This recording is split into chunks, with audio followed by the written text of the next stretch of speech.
conocido como el rey de las alturas. ¿Por qué? Porque Nick es uno de los hombres equilibristas que se juega la vida en las alturas, literalmente.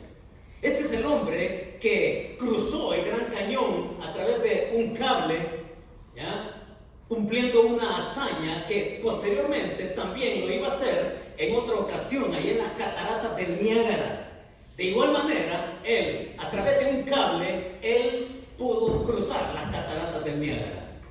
Y no solamente eso, también este hombre fue el que cruzó el río Chicago hasta la torre oeste de Marina City. Y no solamente eso, oiga, mientras la pandemia estaba comenzando aquí en Estados Unidos en el mes de marzo, este hombre, ¿sabe dónde estaba? Este hombre estaba en Nicaragua y estaba pasándose el cráter allá del volcán Masaya, también cruzándolo por un cable, y hasta donde las noticias allá en Nicaragua lo describieron, este hombre es la primera persona que caminó así, literalmente en la boca del infierno.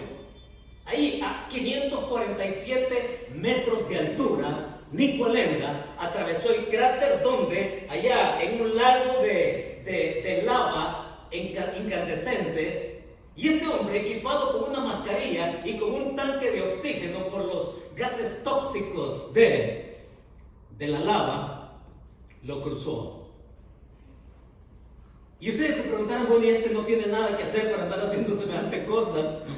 Este es el hombre que tiene 6 premios o 6 reconocimientos Guinness, 6 récords Guinness. Pues este Nick Wallenda, cuando se le preguntó en qué piensa él cuando está allá arriba, imagínense, ¿qué es lo que le viene a la mente cuando está allá arriba? Él respondió a los medios y él dijo, bueno, me concentro en la meta. Me concentro allá en la meta. Y cuando estoy allá arriba, dice, me concentro en un paso. Y cuando doy un paso, me concentro en el siguiente paso. Y ahí va, paso a paso, Nick Wallenda lo que tiene en mente cuando está en las alturas, jugándose la vida, literalmente, tiene su mirada puesta en la meta. Y quizás vamos a saber de más hazañas de él en el futuro. Pero cuando pensamos en esto de tener la meta bien clara, muchas veces en la vida cristiana, vaya si no se nos necesita recordar que necesitamos tener la meta bien clara día a día. Porque cuando no tenemos la meta clara, entonces se nos puede distorsionar nuestra visión de qué es lo que Dios quiere para nosotros. Se nos puede volver una nube, una nebulosa en nuestro caminar, cuando Dios lo que quiere es que caminemos con claridad hacia el gran propósito que Él tiene para nosotros como sus hijos, en lo individual y también como iglesia. Así que cuando venimos a la epístola a los Hebreos, en el capítulo 4 encontramos precisamente que una vez más el escritor quiere que nosotros caminemos. Sí, que caminemos, pero no en una nebulosa, no en una cosa que no podamos identificar. Él quiere que caminemos con la meta clara y con el propósito claro en nuestra vida día con día. Veamos qué nos dice el pasaje hoy en esta ocasión. Capítulo 4 de Hebreos. Y en el capítulo 4 hemos nosotros ya visto desde el domingo anterior que lo que el escritor quiere es que nosotros volvamos a lo esencial. Y qué interesante, ¿no? ¿Acaso no es lo que hemos estado oyendo día tras día en los últimos 4 meses? Que necesitamos volver a lo esencial. Y de hecho, miren, tanto así que en los últimos días el gobernador Gavin Newsom, él está diciendo que necesitamos volver a lo esencial.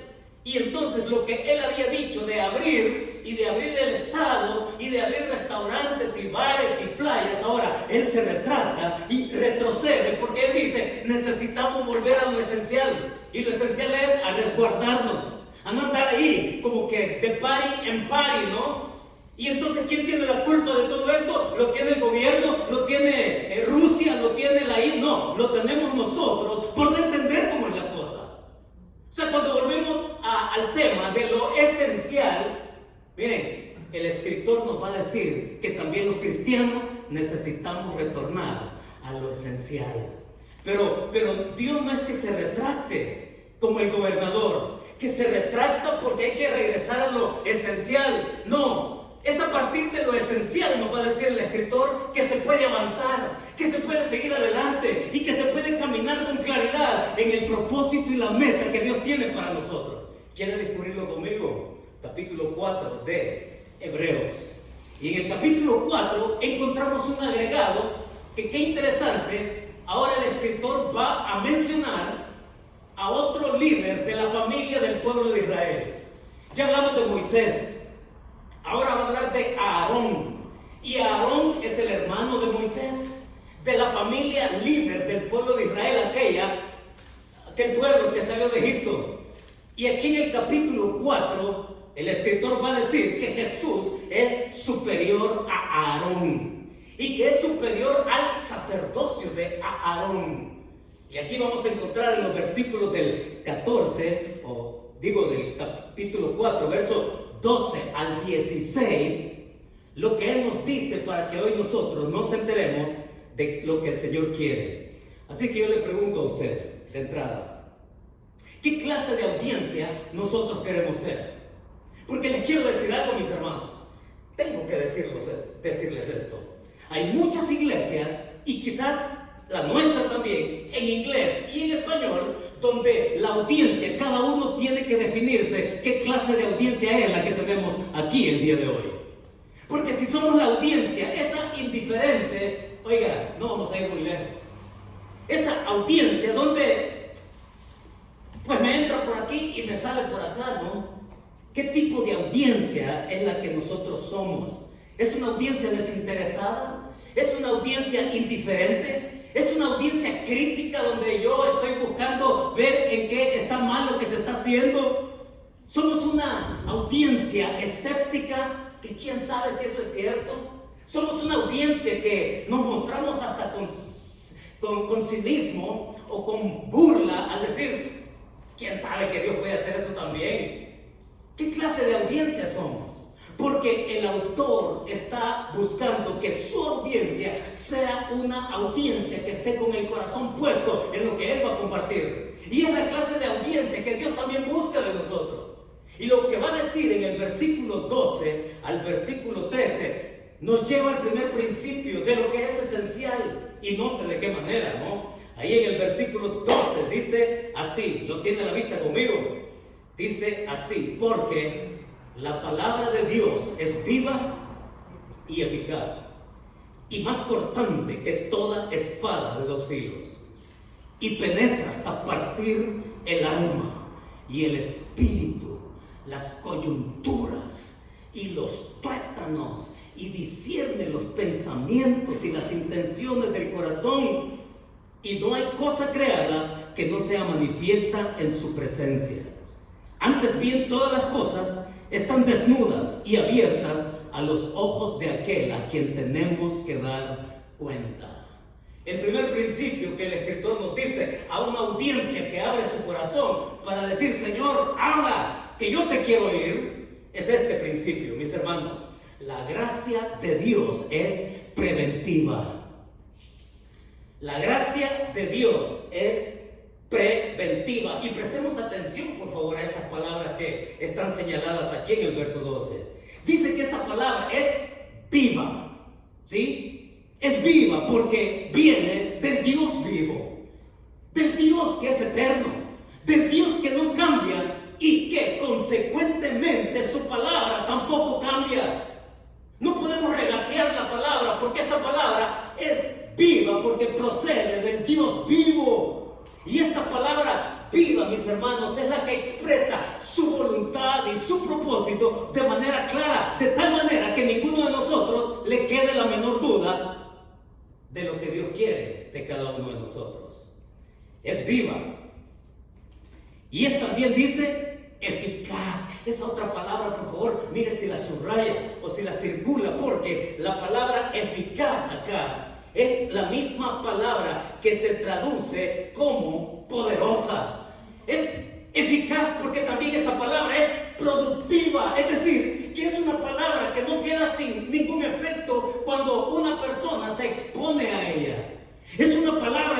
se abre y se lee por el hecho de ser viva, porque viene del Dios vivo, también puede producir algo, es capaz de producir algo.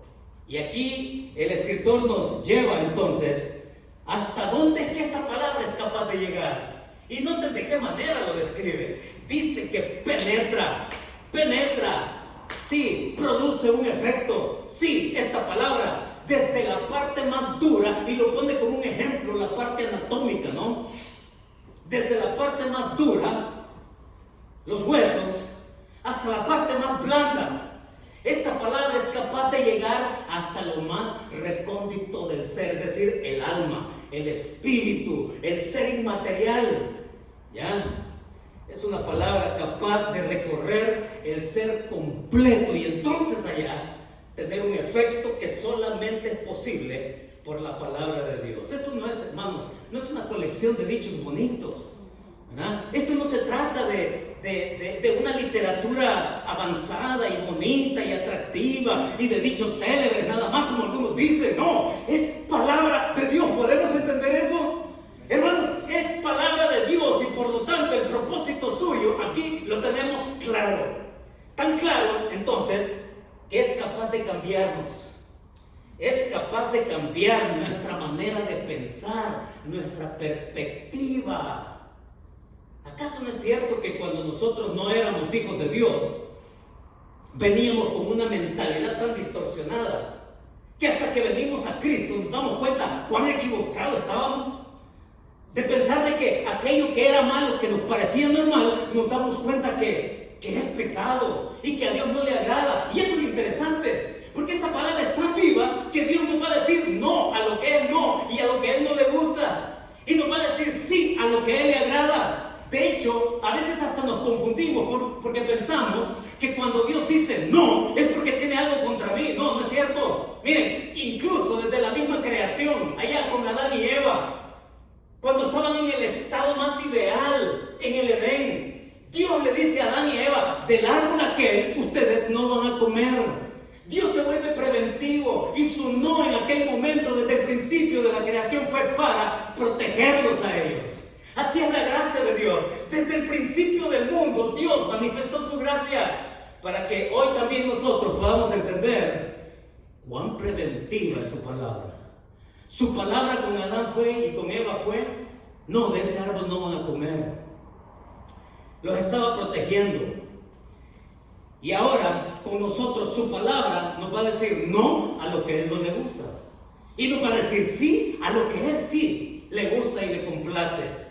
Es capaz de llevarnos, hermanos, a cambiar nuestras actitudes, de cambiar. Miren, es interesante, pero aquí tengo yo esto. ¿Algún voluntario? Fíjense que ahí habla de espada de dos filos. Mejor incluso que el bisturí. El bisturí que el cirujano lo usa y que tiene solamente un filo. Y ahí va haciendo el corte el cirujano.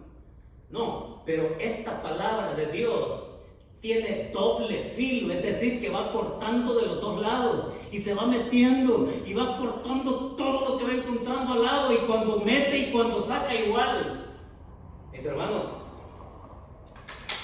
cuando hablamos de la palabra de Dios, es la que nosotros hoy necesitamos para tener el propósito claro suyo en nuestra vida. Es que mucha gente, ¿se ha fijado usted cómo anda mucha gente hoy? La gente anda loca, en serio.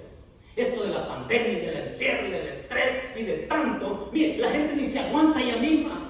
Usted ve las noticias y la gente loca, ultrajando, rompiendo y disgustada. Mire, ¿ha visto usted cómo es una persona realmente? Una persona que no sabe estar en la palabra y que no entiende realmente el cambio que Dios hace en la vida de alguien. Es esa persona que se queja constantemente. Es una persona quejumbrosa. Es una persona que señala y culpa a las circunstancias o a cualquier persona por lo que le está pasando. Es una persona desagradecida, es una persona inconforme, es una persona que está ahí, mis hermanos, con ansiedades y dudas y miedos y tantas Porque no sabe estar en la palabra.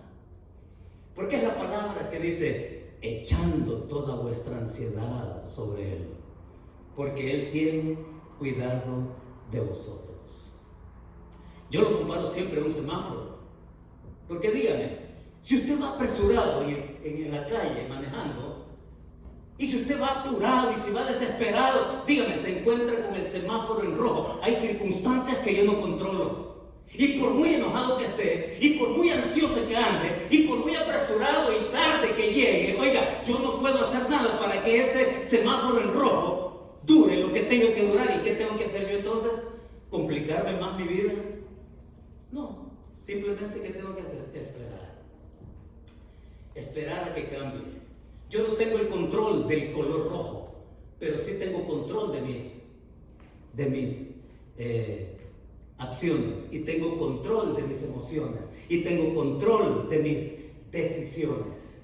Es decir, cuando venimos a esta palabra, el escritor nos dice acá que podemos, mis hermanos, tener entonces una perspectiva espiritual distinta, tan distinta que puede cambiar los pensamientos y las intenciones del corazón en el versículo 12.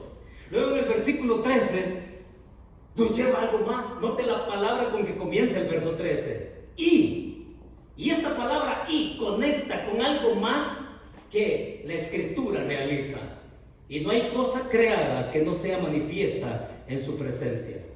Antes bien, todas las cosas están desnudas y abiertas a los ojos de aquel a quien tenemos que dar cuenta. Es que esta palabra nos expone y saca nuestra realidad. Es como cuando usted nos retuerce un trapo y le saca la última gota. Esta palabra nos saca nuestra realidad, nos saca lo que somos por dentro. Y es esta palabra la que nos expone cualquier máscara que tengamos. Y oiga, esa máscara que nos gusta usar ante los demás, ¿no? Pues no hay ninguna máscara delante del Señor. Esa máscara se quita porque Dios nos conoce como somos por dentro y por fuera. Dios sabe dónde están nuestras debilidades.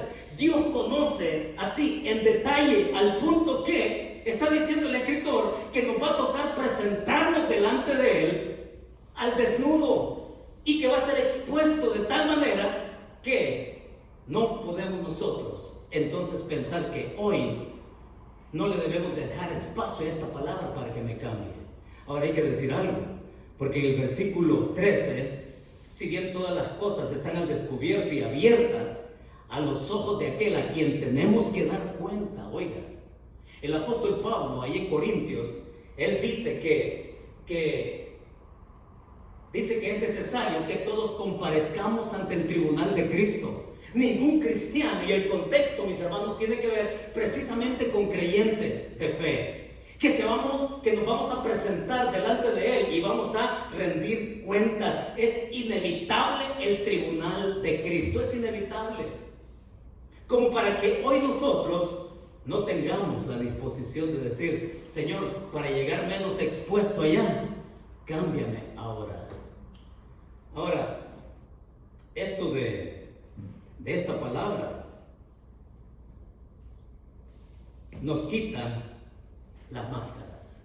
Esta palabra nos expone de tal manera que nos hace ser más auténticos. Esta palabra nos libra de corrompernos aún más. Esta palabra nos lleva, mis hermanos, a que mostremos lo que somos. Entonces, esto es lo esencial. Palabra de Dios. La aplicación es esta, mis hermanos. ¿Cómo enfrentamos nuestras necesidades? ¿Cómo enfrentamos nuestras necesidades? Y aquí el versículo nos deja una aplicación bien clara, sencilla. Enfrenta tu necesidad con la palabra de Dios. Enfrentemos nuestra necesidad con la palabra de Dios. Y las circunstancias que estamos viviendo, tal vez no las podamos cambiar, pero sí puedo cambiar mis actitudes. Sí puedo cambiar mis reacciones. Sí puedo cambiar mi disposición a que Dios me diga cuál es el propósito suyo por lo que estoy pasando. Entonces la aplicación es simple. Enfrenta tu necesidad con la palabra de Dios. Aquí Él me habla y me pone su propósito claro y nos lleva al siguiente versículo, al siguiente principio, verso 14 y 15. Miren lo que dice el verso 14. Por tanto, dice, teniendo un gran sumo sacerdote que traspasó los cielos, Jesús, el Hijo de Dios, retengamos nuestra profesión, porque no tenemos un sumo sacerdote que no pueda compadecerse de nuestras debilidades, sino uno que fue tentado en todo según nuestra semejanza, pero sin pecado. ¿Cuál es el principio ahora? No solamente que la gracia de Dios es preventiva, también la gracia de Dios nos propone modelos. Y el modelo número uno, único que podemos tener nosotros de parte de Dios, es su propio Hijo. Y el versículo 14 nos introduce a un gran sumo sacerdote. Y este gran sumo sacerdote, hermanos, no es otro que el Señor Jesucristo. Y va a decirle al autor, oigan, es tan así que para demostrar que Jesús es superior a Aarón y superior a su sacerdocio, él va a ocupar 5 capítulos enteros para demostrar por qué Jesús es superior al sacerdocio de Aarón. El verso 14 habla entonces que este sumo sacerdote, el Hijo, traspasó los cielos. Mire hasta dónde la diferencia llega. Porque cuando hablamos de Aarón, recordemos un poco la vida sacerdotal de Aarón. Aarón fue el primer sumo sacerdote de Israel. Y a partir de ahí, su descendencia iban a ser sacerdotes uno tras otro. Pero el sacerdote era el que intercedía por el pueblo. Se presentaba ante Dios orando por el pueblo. Presentaba sacrificio. Y era Aarón el que entraba una vez al año allá en el lugar santísimo. Y en ese lugar él ofrecía sacrificio mientras todo el pueblo allá estaba congregado en el día de la expiación. Y en ese día, oigan, esta es la escena, el pueblo congregado entero y allá Aarón en el lugar santísimo. Y oigan, la expectativa que tenía el pueblo era de miedo, era de ansiedad, era de inseguridad, porque el mismo sacerdote, oiga, se jugaba la vida al entrar ahí.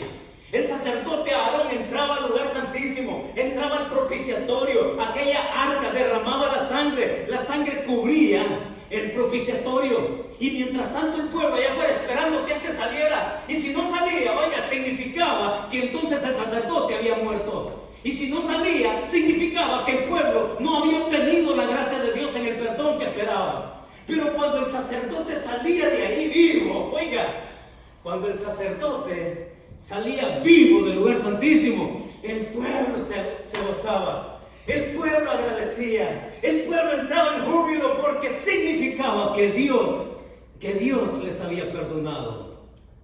Y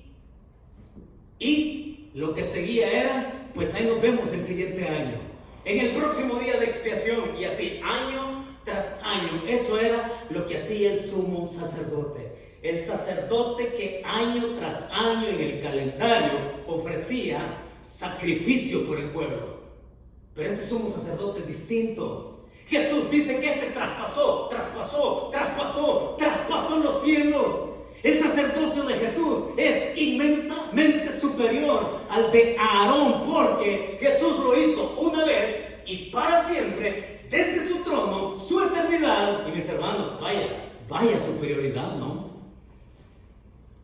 Sí, Aarón era terrenal, Jesús vivo. Jesús, con él podemos tener gozo, gratitud, perdón, su gracia. Y oigan, hermanos, cuando dice de este sacerdocio, él sigue ejerciendo su sacerdocio, orando por usted y por mí todos los días desde su trono. Así lo dice Romanos capítulo 8. Que Jesús en su ministerio sacerdotal, él intercede por nosotros a la diestra del Padre. Dígame a eso. Amén. Porque Jesús, si hay algo que él tiene a diario con usted y conmigo, es su nombre y su necesidad. Por eso es que va a decir lo que va a decir en el siguiente versículo 15. Dice, porque no tenemos un sumo sacerdote que no pueda compadecerse de nuestras debilidades, sino uno que fue tentado en todo, pero sin pecado. ¿Saben que algunos tienen problemas con este versículo? Les cuesta entender esto. ¿Y saben por qué les cuesta entenderlo? Porque quieren colocar a Jesús en situaciones tan particulares que obviamente no aplican a Él en el sentido estricto de cómo ellos lo ponen, para decir que no le importamos tanto a Dios ni a Cristo. ¿A qué me estoy refiriendo? Algunos dicen, ¿no? Pues a mí Cristo no me puede entender porque Él nunca se casó. No puede entender los líos que yo tengo como hombre casado. Y parece lógico, ¿verdad? Y entonces ahí podría decir una mamá, bueno, como Cristo no es mamá, no me puede entender a mí porque no fue mamá, yo sí. Y no sabe lo que es aguantar a los hijos, ¿ah? Entonces, como Jesús no fue astronauta, Él no puede entender a los astronautas, ¿no? Es decir, como Cristo no maneja informática, entonces no entiende a los que trabajan en informática. Entonces, como Cristo no es ingeniero, no entiende a los que trabajan de ingenieros. Miren, cuando hablamos de lo que Él está diciendo acá, el escritor, porque no tenemos un sumo sacerdote que no pueda compadecerse de nuestras debilidades. ¿A qué debilidades se está refiriendo acá? Mis hermanos, a las debilidades aquí que el autor tiene en mente son aquellas que nos llevan al sufrimiento, aquellas tentaciones y aquellas circunstancias donde nos vemos expuestos. ¿Acaso Jesucristo no fue tentado en el desierto en todos los ámbitos de la vida? Allá en el desierto Él tuvo lucha con su carne. Si eres hijo de Dios, haz que estas piedras se conviertan en pan. Los deseos de la carne, los deseos de los ojos, cuando Satanás le muestra todos los reinos de este mundo y a ti te los doy si postrado me adorares. Y cuando lo lleva al pináculo, la vanagloria de la lánzate, porque a sus ángeles mandará para que tu pie no tropiece en piedra. Oiga, no es que Jesús haya tenido un sufrimiento particular como el suyo o el mío, como hombre casado o como mamá o como profesional o cualquier cosa. No, significa que Jesús fue tentado en todos los diferentes ámbitos de la vida, con la cual también nosotros somos tentados. Los deseos de la carne, los deseos de los ojos, la vanagloria de la vida y todo esto que gravita en este mundo que hemos dicho en otras ocasiones es un mundo caído, es un mundo malo. Está hablando de sufrimiento. Jesús sí supo sufrir, y déjeme contarle algunas cosas. ¿Cómo es que sufrió Cristo? Lo que el escritor aquí nos quiere decir es que Jesús no sufrió al 50%. No, Jesús no sufrió ni al 75%. No sufrió al 95%. Jesús sufrió al 100% con todos aquellas circunstancias y situaciones de la vida, aún con gente muy cercana a Él. Algunas, por ejemplo. Sí, Jesús sufrió, al 100% como hijo de Dios. Cuando llegó al templo y vio que su templo había sido depravado por los líderes religiosos y lo habían convertido en cueva de ladrones. Jesús sufrió al 100% cuando en su propia familia, ni sus hermanos creyeron en Él. Jesús sufrió al 100% cuando Él fue traicionado por amigos que Él les confió su vida. Jesús sufrió al 100% como víctima de mentiras y de complots contra Él. Jesús sufrió al 100% cuando le tocaron su divinidad. ¿Acaso no fue allá en la cruz del Calvario que los enemigos suyos no le decían: a otro salvó, que se salve el mismo? Vamos, si eres hijo de Dios, desciende y vamos a creer en ti. Si eres hijo de Dios. Jesús sufrió al 100% cuando le tocaron su divinidad. Jesús sufrió al 100%, cuando todos sus actos de gracia le fueron atribuidos al mismo Satanás. Jesús sufrió al 100%, mis hermanos, para que usted y yo tengamos claro cuánto Él entiende su necesidad. Así que no diga, por favor, que se nos quite eso de nuestro corazón, de nuestra mente, de nuestro vocabulario, Decir que porque Cristo no fue mamá, o porque Él no fue papá, o porque no fue hombre casado, no me puede entender a mí. Él entiende perfectamente cada situación por la que podemos estar pasando. Así es este sumo sacerdote. Tiene una empatía que nos lleva a Él, que lo lleva a Él a entendernos por completo.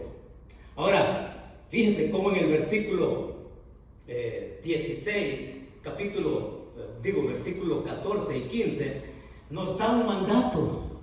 Y en el mandato que encontramos en el versículo 14 al final dice: retengamos nuestra profesión, nuestra confesión, de seguir caminando con Él paso a paso, de estar concentrados en la meta, que es el gran propósito del escritor a los hebreos, es que nosotros estemos dando paso a paso, caminando hacia la meta suya.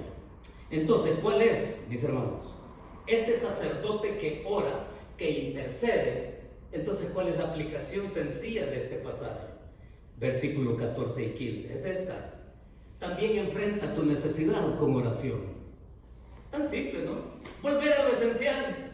Volver a lo esencial. Volver a lo esencial es: busca a Dios en tu palabra, porque ahí Él te habla, porque ahí Él se muestra, porque ahí tú lo conoces y porque ahí tú puedes encontrar claridad y propósito en tu circunstancia por la que estás pasando. Y esta otra aplicación de enfrentar nuestra necesidad en oración es porque cuando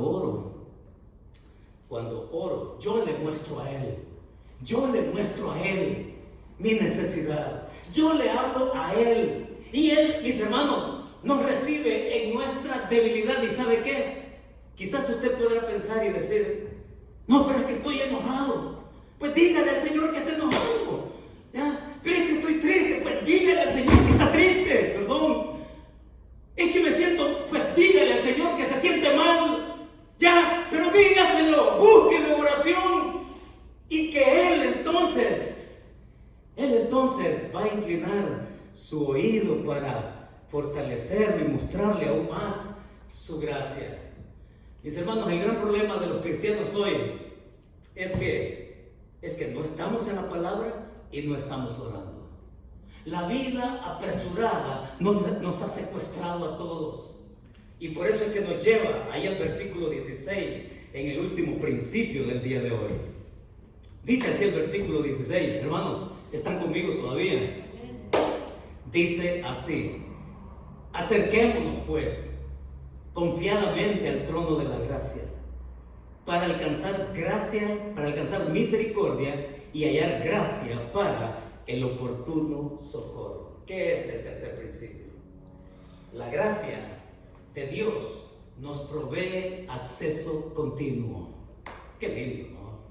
La gracia de Dios nos provee acceso continuo. Y note que aquí está el segundo mandato. El primero está ahí en el versículo 14, dijimos al final: retengamos, es un mandato. Y luego en el versículo 16, acerquémonos, es otro mandato. En vista de esa gracia que es preventiva, en esa gracia que nos da un modelo de lo que es sufrir y que sabe entender y comprender el propósito del sufrimiento, como lo fue el Señor Jesucristo, ahora nos está diciendo que podamos venir con esa gracia a ese Dios con quien continuamente podemos tener acceso. Acerquémonos pues confiadamente. Ahora, la pregunta que le hacemos al versículo es: ¿y cuándo es que me debo de acercar? Vamos, ayúdenme a responder, por favor. ¿Cuándo es que debemos acercarnos al trono de la gracia? ¿Sabe? La respuesta bíblica es: ¿cuándo es necesario buscar el trono de la gracia de Dios? Cuando tengamos una necesidad. Entonces yo le pregunto, así a fuerza de ser sincero, ¿tiene usted alguna necesidad? ¿Cuándo ha dejado de tener una necesidad, para empezar? ¿Acaso no siempre tenemos necesidades? Para que podamos buscar al trono directo de la gracia de Dios. Y entonces solo viene a nuestra mente aquel versículo del Señor Jesucristo, ¿no? Dice: el que pide, recibe. El que busca, halla. Y el que llama, se le abrirá. Esa es la promesa. Mis hermanos, pero la vamos a creer siempre y cuando a comprobar que es así. Pero no va a ser, como decíamos en otra ocasión, a control remoto, ¿verdad? Va a ser porque nosotros venimos al encuentro con Él. Entonces, ¿cuándo es que debemos venir a ese trono de gracia? Es cuando tengamos alguna necesidad. Y si tiene alguna necesidad, pues no espere, busque a Dios y dígale: Señor, estoy aquí con mis necesidades. La otra pregunta que necesitamos hacerle al versículo 16 es: ¿y qué podemos esperar de Él? ¿Se da cuenta? ¿Qué podemos esperar de Dios ahí en el versículo 16? Dice ahí: para alcanzar gracia y misericordia, no otra cosa de Él. Miren, yo oro por ustedes todos los días. Y créanme que yo no oro, este pastor no ora por ustedes, y los oro por nombre. Pero yo no oro para que a ustedes les vaya bien materialmente, sinceramente se lo digo. Yo no oro para que usted se compre el carro del año cada año, no, yo no oro por eso. No, yo no oro para que usted se compre una casa más grande. Yo no oro para que usted le mande a poner piscinas, no, yo no oro por esas cosas. Yo oro para que usted tenga un corazón quebrantado delante de Dios. Y yo le digo al Señor: ¿sabe cómo le oro? Y si esto le va a decir algo de mí, yo oro y pido a Dios que a usted le quebrante el corazón al Señor. Y yo le digo al Señor, aún con mis propios hijos y con mi propia esposa, ¿sabe cómo los oro? Señor, y si tú tienes que valerte de quebrantarle el corazón a fulano, a sultano, a mengano y a quien sea, pues válete, Señor, de eso. Porque cuando Dios quebrante el corazón, espérese, aguántese, porque lo que viene es grande. Mis hermanos, porque lo que Dios quiere en estas circunstancias que estamos viviendo parejo, todos por igual, es que Dios quiere desarrollar carácter. Y sí, por eso sí oro: Señor, desarrolla el carácter a Gregorio. Y Ruth, y yo oro por ti todos los días. Y Señor, que tú de veras nos saques lo mejor del carácter de tu hijo en nosotros. Yo no oro por cosas materiales, oro para que Dios nos dé un quebrantamiento de corazón y un corazón avivado, y que ese avivamiento signifique buscar a Dios en su palabra, en la oración, porque entonces sí, ahí sí estamos bien parados. Ahí sí, mis hermanos. ¿Y sabe qué? Y si usted va a tener piscina, y si usted va a tener otro carro, y si usted se va a comprar cualquier cosa que es un gusto que se haya estado esperando, pues mire, véalo como una añadidura de Dios. Pero eso no es lo más principal. Y cuando venimos a este pasaje, entonces llevamos una verdad de este pasaje. El pasaje nos ha llevado a lo esencial. Y la verdad es esta, hermanos: persevera en la continuidad. Persevera en continuidad devota, fortaleciéndote en la palabra y en la oración. Esa es la verdad del pasaje. Esta palabra que es viva, eficaz, y acerquémonos a Él confiadamente. Él es el sacerdote que intercede. Yo tengo que orar. La verdad que el pasaje nos da es esta: persevera en continuidad devota, fortaleciéndote en la palabra y en la oración.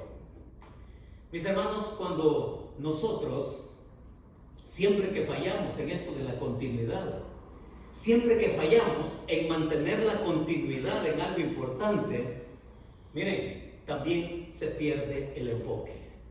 Y cuando se pierde el enfoque, entonces la visión nuestra se distorsiona. Se distorsiona nuestra meta cuando perdemos la continuidad. Y déjenme contarles algo, y con esto cierro. En la antigua China, oigan, en la antigua China, el pueblo chino deseaba protección de los ejércitos bárbaros que los atacaban desde el norte. Así que los chinos, para protegerse, construyeron lo que hoy conocemos como la Gran Muralla China. ¿No es cierto? A algunos les he contado que estuve en China en el 2010 y tuve la oportunidad de caminar en la muralla china, de correr en la muralla china, de escalar la muralla china. Hasta me gané una medalla de haberlo logrado. Bueno, no es que una se regale, una la compra, pero estuve ahí. Y oiga, realmente es algo sorprendente. Es una muralla, oiga, que tiene 30 pies de alto, tiene 18 pies de ancho y tiene más de 1500 millas de largo. Y el objetivo para los chinos era claro: construir una defensa absolutamente impenetrable. Así era, tan alta que no pudiera ser escalada, tan ancha que no pudiera ser quebrada y tan larga que no pudiera ser rodeada. Así que, mis hermanos, así era esto. Pero durante los primeros 100 años,